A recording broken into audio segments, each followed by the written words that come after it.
All right, so it is June 25th, 2026, Thursday. It is a little after 3:30 p.m. Eastern Standard Time. I decided to do another video because I had some time, and I think there's some important issues that I want to talk about.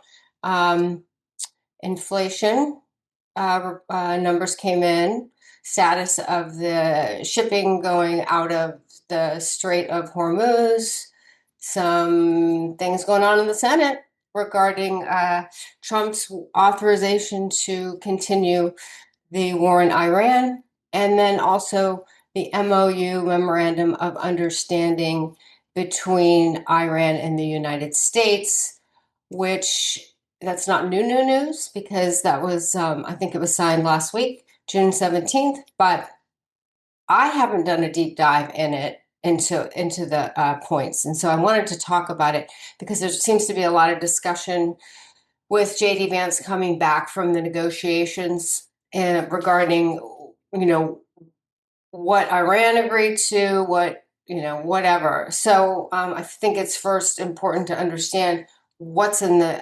MOU to just see what the framework is. Now, the MOU is not binding, but it's supposed to be a framework for negotiations, and both parties, Trump and Iran, I don't know, probably the president of Iran signed it.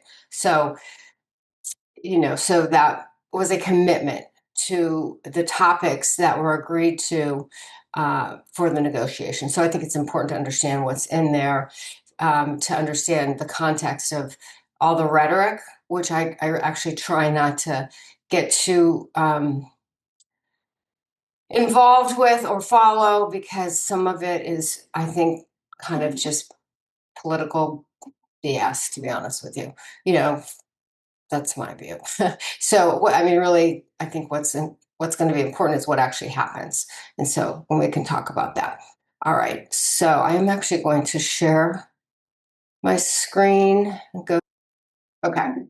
So the first article I wanted to go over came out this morning. The Federal Reserve preferred inflation gauge showed prices heated up to the highest level in 3 years, likely keeping the central bank holding interest rates steady with an eye toward hiking if inflation doesn't dissipate, which usually this inflation number can rattle the market.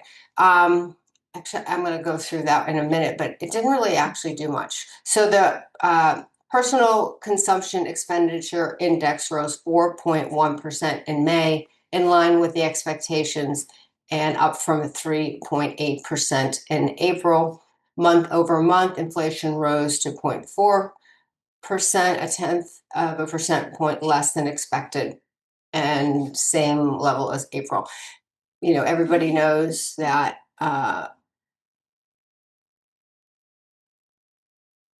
the price at the gas pump is up, so obviously we would expect inflation to also be up. So some good news though. So the U.S. Let's go up here. The U.S. 10-year Treasury is actually down.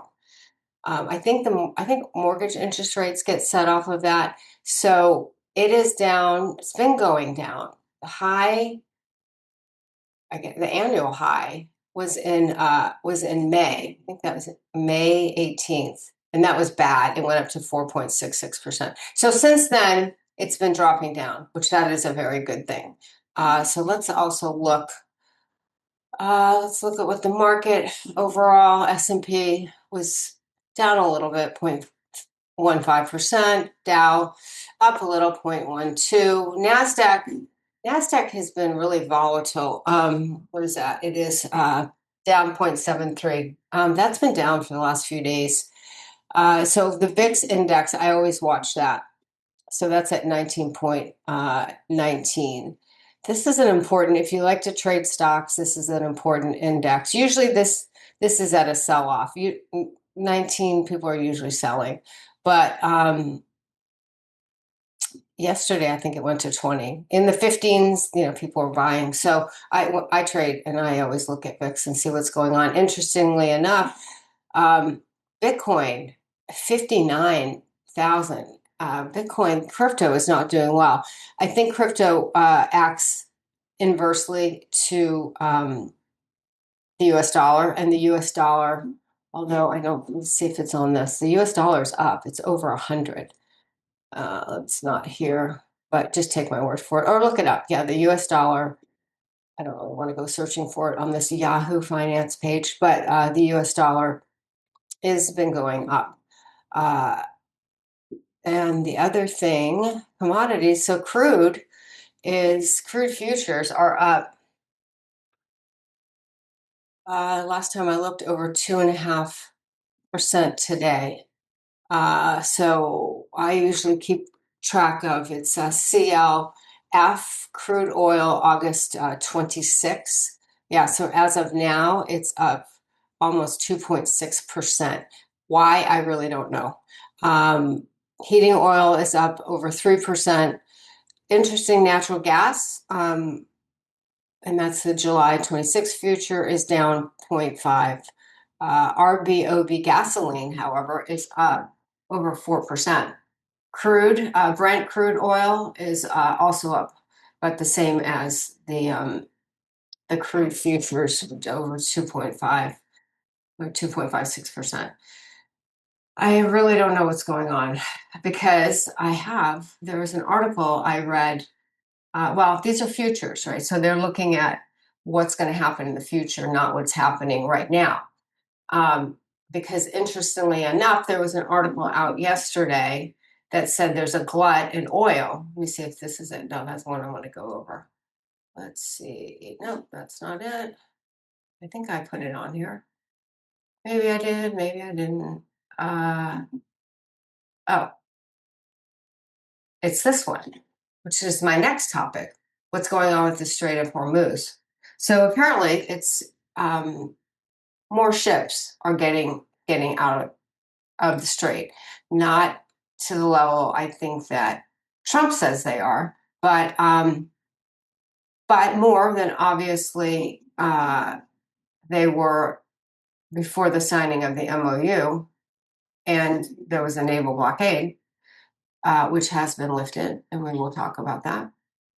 So, but the story that came out yesterday is that there is now there's a flood in oil uh, on the market. And so you would think that would drive prices down, you would think, but that's a short-term situation. That's not a long-term situation. Um, so, which I think is, I guess that makes sense. Maybe, I don't know. I don't think, well, I don't know. This is what they're saying. Let's just say that. So even after, before the deal, the combination of strategic inventory releases, the U.S. has been a big one. Trump has released a lot of the U.S.'s strategic petroleum reserve to keep the prices down. So the other interesting, a collapse in demand from top buyer China, and a substantial number of tankers sneaked dark out of the Persian Gulf had contributed to a small oversupply in some key markets. Now markets are weakening across Europe and Asia as buyers find themselves inundated with offers for cargo. In one of the most dramatic examples, Angolan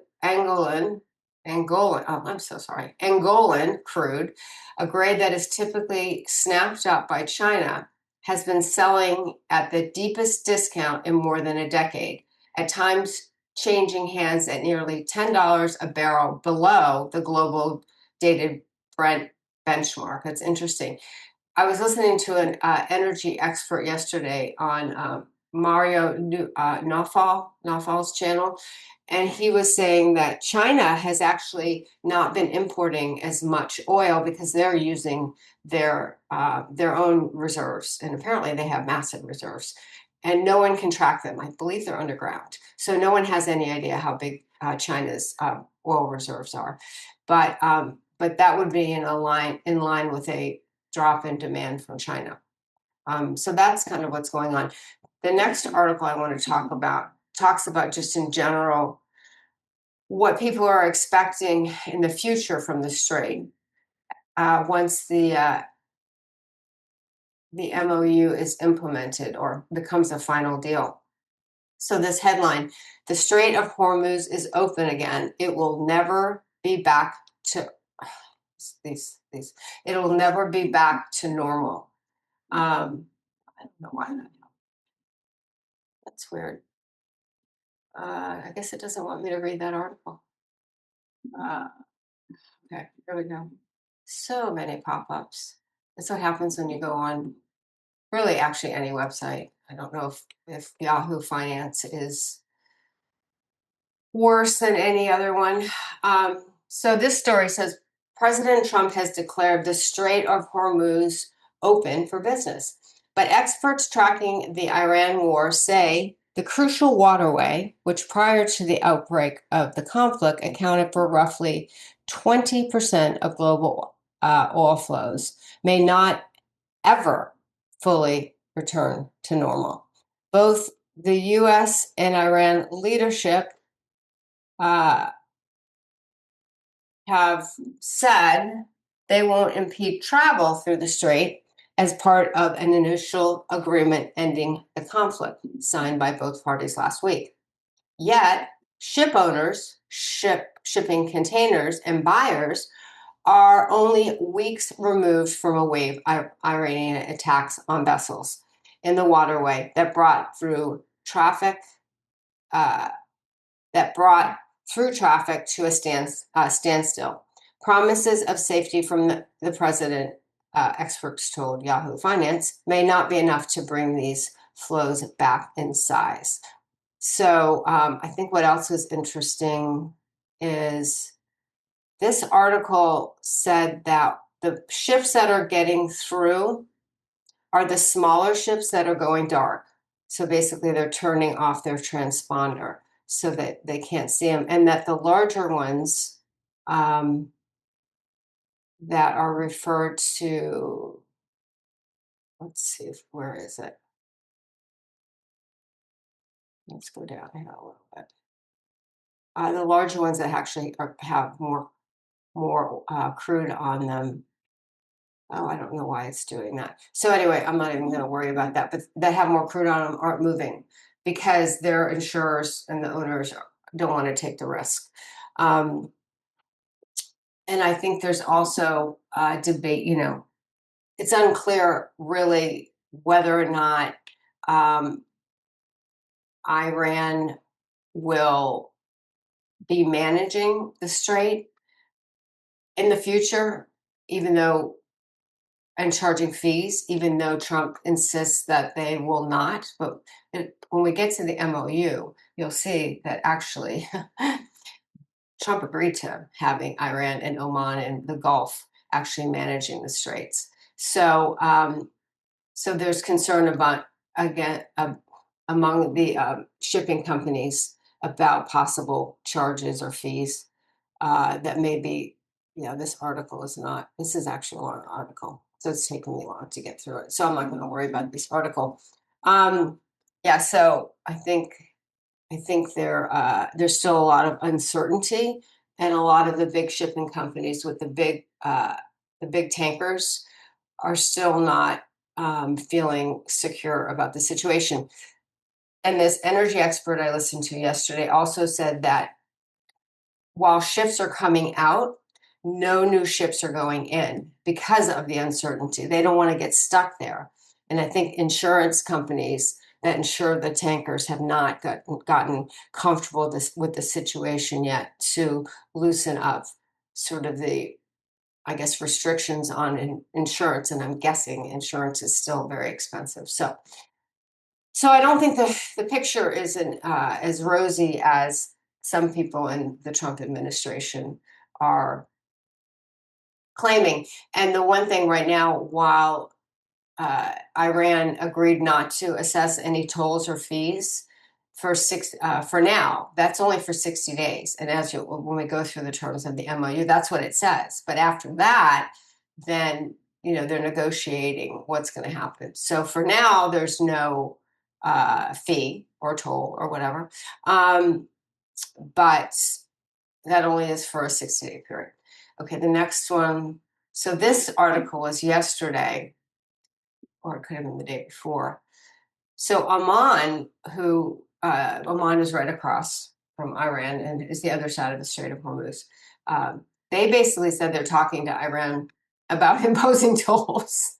So, and it's so funny because Trump is over here and I guess Rubio, and they're like, no, you can't have fees in the international waterway, which I think most people, well, under international law, I think it's debatable whether it's international waterway because it's too narrow. I think it's 21. I don't know. I'm not even going to say, but if under law, what determines where international waterways start, it's too narrow. So I think that the Strait of Hormuz is territorial waters, but of Oman and of Iran. So it's a legal issue and one I would have to be better briefed on to really talk about. So, but it's a debate, and Rubio keeps saying it's international waterways. Yeah, I think there's a lot of debate about that. Um, okay, so then let's see what's the next. Let me see if there's anything else I want to talk about there. Oh, this was not on my list, but I came across this article today. So, following the UAE's lead, Iraq is warning to leave OPEC. And here's what that could mean for oil stocks. I'm not going to go into that, but I thought that was interesting. And I think one of the reasons that the UAE left OPEC is because OPEC was restricting its production. And this article actually goes in and says that if Iran leaves, then they're free to produce as much as they want. So that could be one of the many reasons that OPEC basically controls them in a way. It's kind of like a cartel. So I just thought that was interesting. I don't know how many barrels of oil Iraq produces, but I thought that was interesting. Okay, so the next topic I want to talk about is what's going on in the Senate regarding restraining Trump's war powers in Iran. So there were two articles. One of them came out, what day? I think this was 2 days ago. And it said the U.S. Senate votes to end Iran war in rebuke to Trump. And that got my attention. It's like, that's interesting. Because typically it's been the Senate that has refused to vote on any War Powers Act resolutions pertaining to Trump's authority to conduct war in Iran. So this one was interesting. And it was, so the House bill, because the House passed this bill. Uh, and it went up to the Senate. And so that's the issue in this article. So it says a Republican-led Senate voted to end the U.S. war with Iran, breaking with President Donald Trump on an unpopular foreign conflict that has raised America's cost of living. Blah, blah, blah. So the practical impact of the 50-48 vote Tuesday is unclear, since the president has reached an interim peace deal with Iran, and the resolution invokes a legally controversial congressional authority stemming from the 1973 War Powers Act. Republican Senator Lisa Murkowski of Alaska, Bill Cassidy of Louisiana, Susan Collins of Maine, and Rand Paul of Kentucky voted with Democrats for the measure. Pennsylvania Democrat John Fetterman opposed it. Surprise, surprise. The resolution already approved by the House requires the U.S. to cease hostilities against Iran unless Congress votes to authorize future attacks. The 1973 law doesn't allow the president to veto this resolution, which is very interesting. So, I guess it's just there. So it's there if Trump wants to resume the war. I am assuming it would be, I don't know, but it's there now. Whether Trump would let that stop him, who knows? Who knows? If he decides to go forward, if the MOU negotiations don't go well.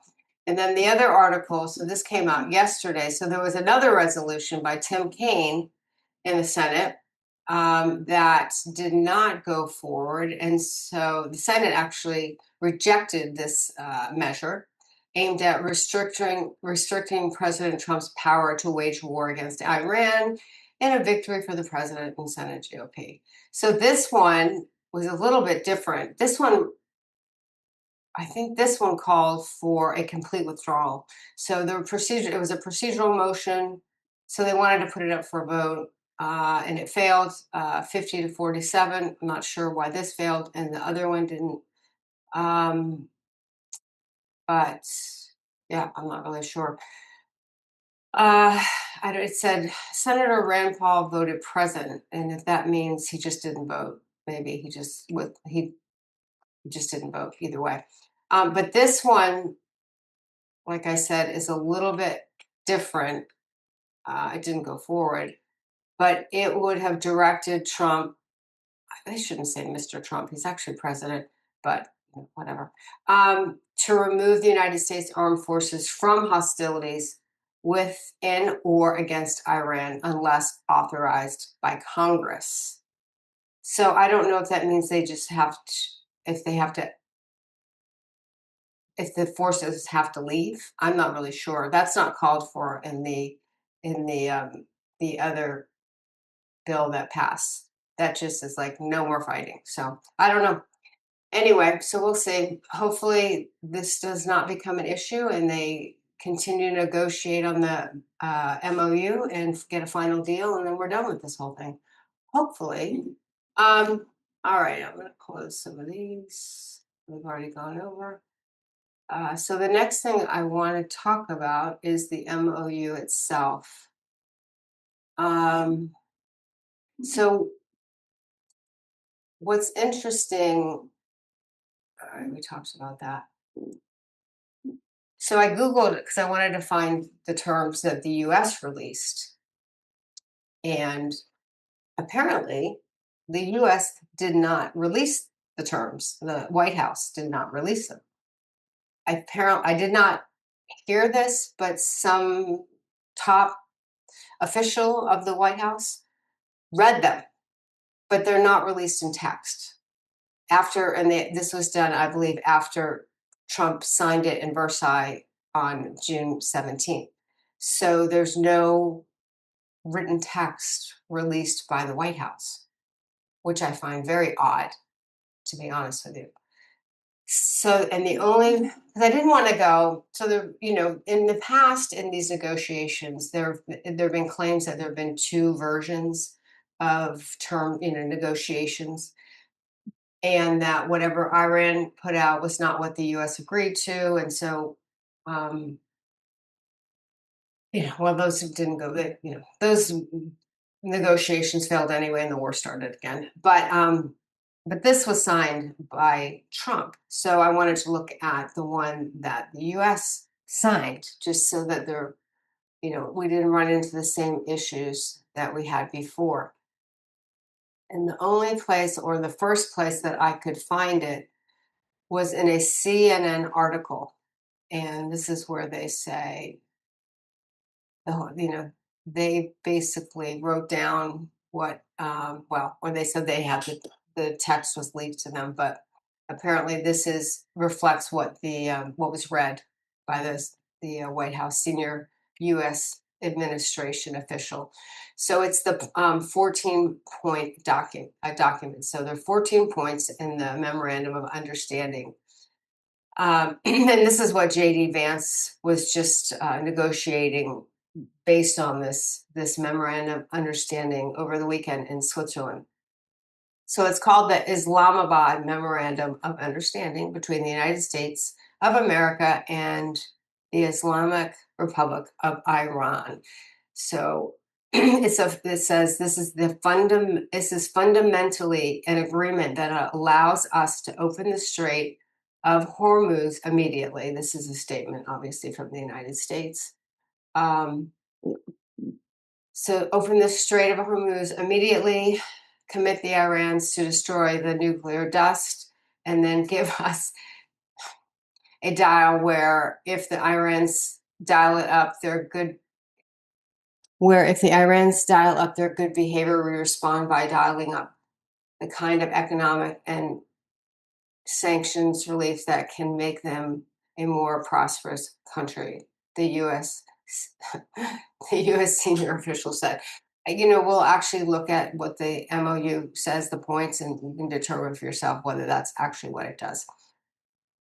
So I'm going to just go ahead and read them and kind of go over them. So the first one, just as a summary, addresses immediate and permanent termination of military operations by both parties on all fronts, which is interesting, and includes Lebanon. And it also calls for a refrain from threats or use of force against each other. And it ensures the territorial integrity and sovereignty of Lebanon. So let's go ahead and read it. I just wanted to give you a summary. So number one, the United States of America and the Islamic Republic of Iran and their allies in the current war are signing this MOU to declare the immediate and permanent termination of military operations on all fronts, including in Lebanon, and undertake from now on not to initiate any war or any military operation against each other, and to refrain from threats or use of force against each other, and ensuring the territorial integrity and sovereignty of Lebanon. The final deal will confirm the permanent termination of the war on all fronts, including in Lebanon, and other provisions of this paragraph. So a few things that I thought were interesting. It says on all fronts, the immediate and permanent termination of military operations on all fronts, including Lebanon. So I think people have been questioning whether that's actually also going to include Gaza. It doesn't specifically say Gaza here, but all fronts, including Lebanon. So that's a question. The other thing, it calls for refraining from threats. Well, I think Trump has already breached that with all his threats. Like, if you don't blah blah blah, we're gonna, whatever. And initially, after the signing, Israel was still bombing Lebanon. I think some of that has stopped. I think that situation is calming down. But this provision, I don't know. Israel is not a party to the MOU, so they're not agreeing to anything. So it really has to do with whether Trump can restrain Israel from military activity in Lebanon, and that is yet to be seen. And if he can't, then there's a big chance the MOU will fail, and we will go back to war. So that's that paragraph. So the second paragraph deals with respecting each other's sovereignty and territorial integrity and not interfering in each other's internal affairs. So that is the second point. And it reads, the United States of America and the Islamic Republic of Iran undertake to respect each other's sovereignty and territorial integrity, and to refrain from interfering with each other's internal affairs. So you don't really have to summarize a one-sentence provision. But I feel like for me, it was easier to just what is this about? So number 3 is about committing to finalize the MOU in 60 days.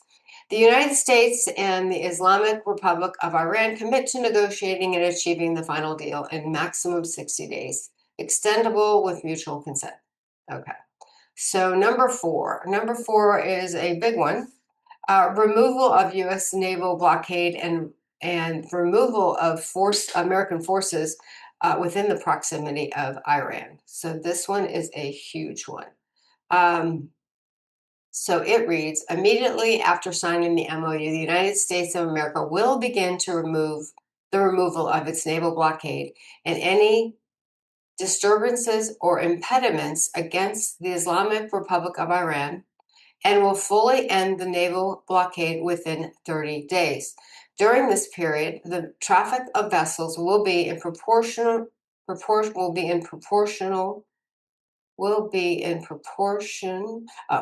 the numbers of pre-war traffic being restored by the Islamic Republic of Iran. The United States of America further undertakes to remove its forces from the proximity of the Islamic Republic of Iran within 30 days after the final deal.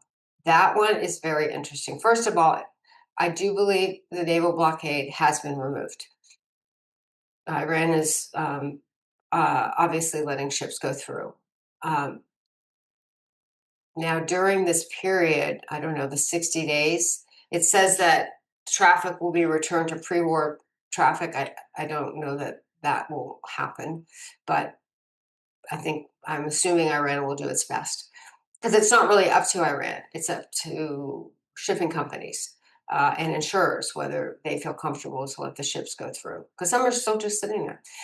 The other thing, this last part, the United States of America further undertakes to remove its forces from the proximity of the Islamic Republic of Iran within 30 days after the final deals. So we have a lot of bases in the proximity of Iran, Bahrain, Kuwait, Qatar, base in UAE. I think then they're all in the Persian Gulf. So I don't know what that means. If that means we're going to close those bases down, I don't know. I obviously am not an expert, and I haven't really heard people talk about that. I'm assuming they'll negotiate something, maybe, further undertakes to remove. I don't know how expansive that withdrawal is going to be. I mean, there's been a lot of damage on many of to a lot of those bases, supposedly, allegedly. I can't prove it. Haven't been there, seen it with my own eyes, but that's what it says. All right, number 5, this deals with Strait of Hormuz safe passage and no charge for 60 days. After that, Iran and Oman will work together, I think, with also the Gulf countries. So let's go ahead regarding the administration of the strait. All right, let's just read it. Upon the signing of the MOU, the Islamic Republic of Iran will make arrangements using its best efforts for the safe passage of commercial vessels with no charge for 60 days only from the Persian Gulf to the Sea of Oman and vice versa. The traffic of commercial vessels will immediately start, and considering the need for removing the technical and military obstacles, I guess those are mines, and demining by the Islamic Republic of Iran will be instated within 30 days. The Islamic Republic of Iran will conduct dialogue with the Sultan of Oman, Sultan of Oman, to define the future administration and maritime services in the Strait of Hormuz, in discussion with other Persian Gulf littoral states in line with the applicable international law and the sovereignty rights of coastal states of the Strait of Hormuz. So basically, it is saying, that speaks for itself, but that Iran and Oman will probably administer the strait. It doesn't say anything that prohibits them from charging a fee. And Rubio keeps coming out. Can't have a fee in international waterways, which, as it's not international waterways. But okay, Rubio. But this also refers to sovereign rights of coastal states of the Strait of Hormuz, almost as if it may be acknowledging that it's not international waterways. Okay, so that's that one. And I think, so Iran has 30 days to demine That seems to be what that says. And for 60 days, they can't charge any fee. But after that, then it goes over to discussion between Iran and Oman and perhaps input from the Gulf states. I guess the Gulf states are on the Persian Gulf. So that's that. All right. So number 6 is this much very controversial, the Reconstruction Fund. And I don't even honestly, I don't really. There's so much going talk about this one. I mean, in the U.S., they're like, absolutely not. Don't be like Obama. Don't give him money. But so this provision says United States of America undertakes with regional partners to develop a definitive, mutual agreed plan with at least well, 300 billion US dollars for the reconstruction and economic development of the Islamic Republic of Iran. The mechanism for the implementation of this plan will be finalized as part of the final deal within 60 days. All required licenses, waivers, and permissions needed for the relevant financial transactions will be granted by the United States of America. So what's interesting about this, it says that the United States is going to work with regional partners to develop this. And so I think this week, the Trump administration is like, we're not giving them that. It's not coming from us. And I've also heard through the grapevine, I don't know, can't confirm it, geopolitical analysts that cover the Middle East, that Saudi and Qatar have agreed to pay. I thought the number was 600 billion. But if the U.S. doesn't want to pay it, that they've agreed to pay it. Because they have a vested interest in getting this conflict resolved and getting the strait open. So that's that one. That's number 6. So number 7, this is an important one, obviously. This is sanction relief. Number 7 says United States of America undertakes to terminate all types of sanctions against the Islamic Republic of Iran, including the United Nations Security Council resolution, the IAEA Board of Governors resolution, and all unilateral U.S. sanctions, primary and secondary, in an agreed upon schedule as part of the final deal. The Islamic Republic of Iran and the United States of America acknowledge the critical importance of sanction termination issues of the sanction termination issues above mentioned, and express their intentions to immediately address these issues in the negotiations in order to achieve mutual agreement on them. So, first of all, the United States cannot lift unilaterally the United Nations Security Council resolution. So I guess they can put the resolution forward and pressure anyone that might block it. And I don't know that, I think most people on the Security Council want peace. And the Europeans seem to be more favorable towards Iran because they were a party to the JCPOA. And China and Russia would clearly not block it. So I don't know. So maybe that's very easy to do.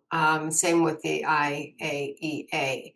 And I understand that a lot of the sanctions that were imposed on Iran were done via executive order. So Trump could actually reverse that executive order. It may not be all of them, but anyway. But all it's saying here, the commitment is it basically says the U.S. is expressing their intention to immediately address these issues. So that's really big for Iran. Okay, so number 8, huge, nuclear weapons. This is the provision that deals with Iran's nuclear weapons. Iran agreed that it will not procure or develop nuclear weapons. That is right there in black and white. So there you go. Now we'll get to the timing of negotiations of this provision after I go through all of them. But so this reads, the Islamic Republic of Iran reaffirms that it shall not procure or develop nuclear weapons. The United States of America and the Islamic Republic of Iran have agreed to resolve the disposition of stockpiled enriched material pursuant to a mechanism that will be mutually agreed upon in accordance with the schedule mentioned in paragraph 7. So they're connecting it to sanction relief in paragraph 7. That's what that covers. And with the minimum methodology to be down blended, I guess to down blended. So I guess you can dilute your uranium. I guess that's the word I would use. Not official, obviously. This makes sense to me. To a lower level that complies with certain limitations. So methodology to be down blended on site under the supervision of the IAEA. The two parties also agreed to discuss the issue of enrichment and other mutually agreed matters related to the Islamic Republic of Iran's nuclear needs based on satisfactory framework being agreed upon in the final deal. The final deal will confirm the provisions of this paragraph. The United States of America and the Islamic Republic of Iran acknowledge the critical importance of the nuclear issue above mentioned. They express their intention to immediately address these issues in the negotiations in order to achieve mutual agreement on them. So I think the last few days there's been this discussion about Iran agreeing in the negotiations to allow the IAEA inspectors into Iran. And I think JD Vance said that they did agree to that. And Iran said, no, we didn't. So I think it is envisioned that the blending of the existing uranium will be done under the supervision of the IAEA. So I don't know. I don't know why that's become such an issue because it states it right here. My understanding is they haven't even talked about the nuclear provision yet, and that is in accordance with the agreement. But because there's stages of discussing certain topics that are priority and then moving on to the next, unless they just got through all the other ones and now they made such great progress. They're talking about this now, and that's possible. But there's both sides are the messaging from both Iran and the U.S. and the United States is conflicting. So that's that. So 9 is basically, so until there's a final deal, Iran will maintain its current status of its nuclear program. So pending the final deal, the United States of America and the Islamic Republic of Iran agreed to maintain the status quo. The Islamic Republic of Iran will maintain the current status quo of its nuclear program, and the United States of America will not impose any sanctions and will not any new sanctions and will not deploy additional forces in the region. Okay, so that's a commitment by the U.S. as well to not further deploy forces in the region. So number 10. So this is a very important one. So this deals with a sanction waiver for Iran to be able to export its Iranian crude oil and petroleum products right now after the signing of the MOU. So 10 says the United States of America undertakes that immediately upon the signing of the MOU and until the termination of sanctions, U.S. Department of Treasury will issue a waiver for the export of Iranian crude oil, petroleum products, and derivatives, and all associated services, including banking transactions, insurances, transportation, etc. So as of now, Iran is free to move its tanks out of the Persian Gulf and sell its oil with no sanctions. So basically, I think there are some neocons that are not happy about that one. But that was a requirement of Iran, obviously. So number 11 deals with Iran's frozen assets. So let's see. So it says, basically the U.S. will make them fully available and they can be paid to anyone. So number 11, the United States of America undertakes to make fully available for use the frozen and restricted funds and assets of the Islamic Republic of Iran upon the implementation of this MOU. The United States of America and the Islamic Republic of Iran will mutually agree on the procedures related to the release of these funds during negotiations. Such funds, whether retained in the original account or transferred, shall be made fully usable for payment to any ultimate beneficiary designated by the Central Bank of the Islamic Republic of Iran. The United States of America undertakes to issue all necessary licenses and authorizations accordingly. And I think I heard somebody was talking yesterday, I cannot recall, that Trump was saying that Iran was restricted on how they could use any funds that were released to them, that they had to use it to buy US agricultural products or something to that effect.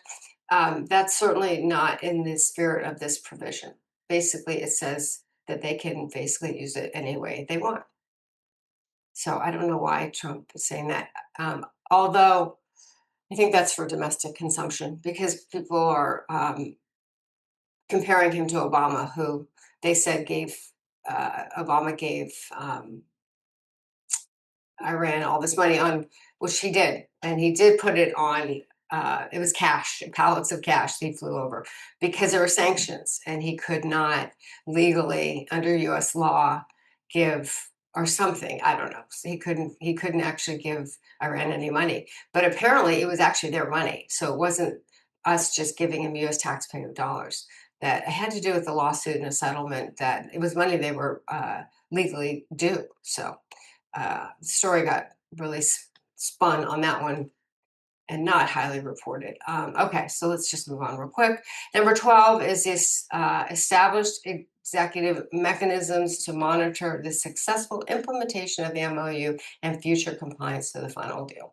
So the United States of America and the Islamic Republic of Iran agreed that an exclusive mechanism will be established to monitor the successful implementation of this MOU and the future compliance of the final deal. Just like I said. So this one's interesting, number 13. It gives a priority of how they're going to deal with certain provisions in the MOU. After signing the MOU and subject to the beginning of the implementations of paragraph 1, which have to do with terminating all military operations, 4, which have to do with the removal of the U.S. Naval blockade, 5, which has to do with opening the Strait of Hormuz, 10, which has to do with the sanction waiver so that Iran can export their crude oil, and 11 has to do with Iran's frozen assets. So those are the priority. And the continuing implementation of these measures, the United States of America and the Islamic Republic of Iran will start negotiations regarding the final deal exclusively in the other paragraphs. So basically, it's saying that all other paragraphs are going to be dealt with after 1, 4, 5, 10, and 11 are dealt with. Now, the nuclear provision is not 1, 4, 5, 10, 11. The nuclear provision is 8. So basically, the things that are not supposedly addressed at the beginning are the this is a funny one. The number 2, which the respecting each other's sovereignty and territorial integrity and not interfering in each other's internal affairs. I don't know why that is put off to the side. 3 has to do with the commitment to finalizing in 60 days. So 6 has to do with the reconstruction fund. So that's put off once these first provisions are satisfied. And 7 has to do with the sanction removal. Let's see, 9 or 8.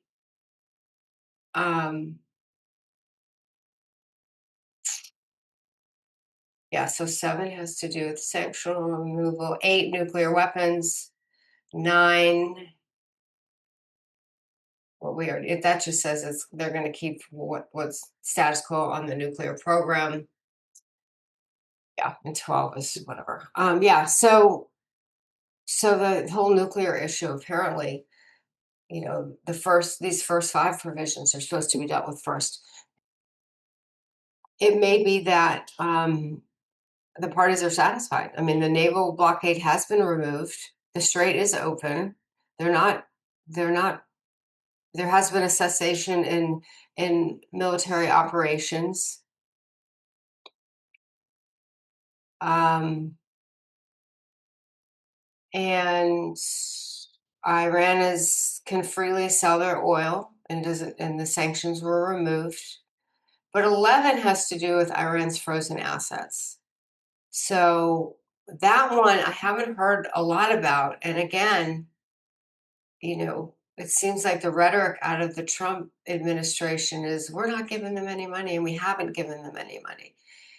Um, But it could be that the money is coming from the other Gulf states. And I don't think Iran cares. They just want the money. So it could be in a form of a loan, and then the Gulf states get paid back from the United States.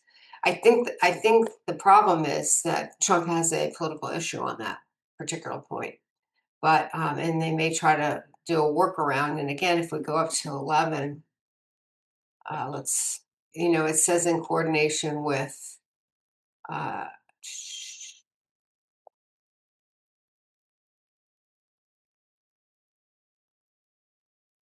11, let's see.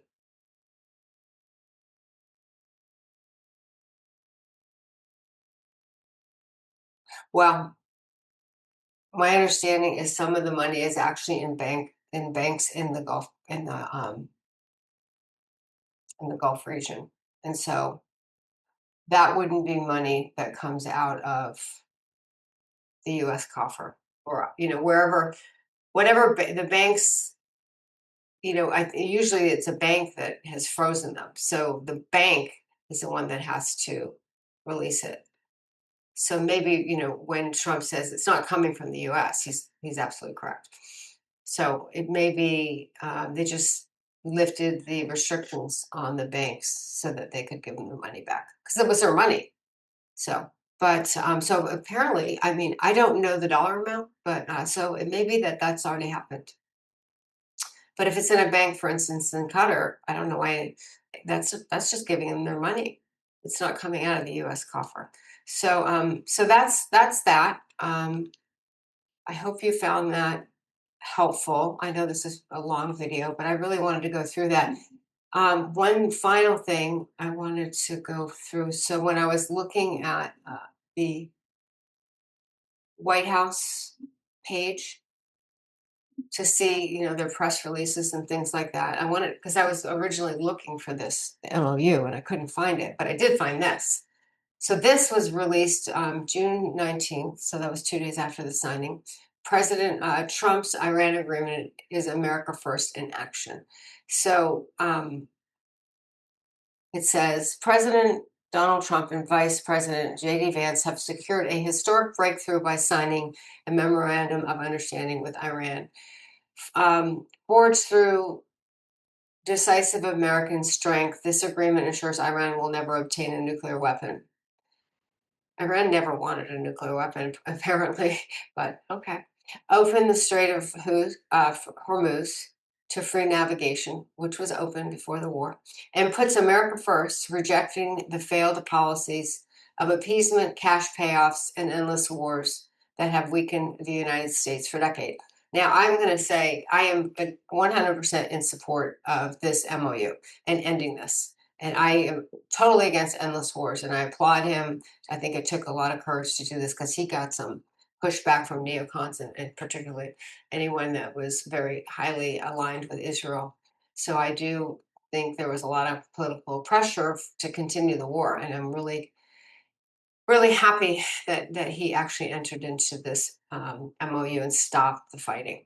And hopefully it stopped, and we get a deal, and everybody's happy. But some of these comments are interesting. So whoever Senator John Barroso is, Trump forced Iran to the table from a position of America's strength. He gave Iran a lot in the MOU, but okay. I mean, they have to sell this, politically in the United States. Iran will not get a nuclear weapon. They will not have a path to a weapon, which that is agreed in the MOU. They are not going to end up. They're not going to be able to enrich uranium. Maybe, I don't know that that's determined yet. America is putting an end to the terrorism. Now that's just BS. Um, well, I mean, when you're negotiating with people, you really shouldn't call them a terrorist. It's not. That's not creating a very. It's not creating the environment for negotiations. And just name calling is ridiculous. But some of these, I do like, Senator Marsha Blackburn.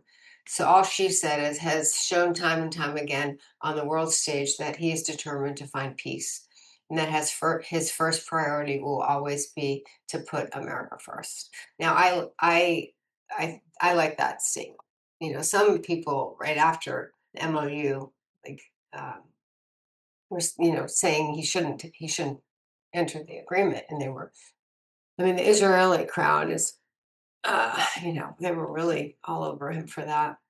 Um, Lindsey Graham, I don't know, too long. I'm not going to read. So anyway, so I just wanted to do that. I know this is probably pretty long. I don't even know how long yet. Um, but I hope you find that helpful. And I found it helpful because I hadn't really gone through it before. And if you made it all the way through the video, thanks for watching.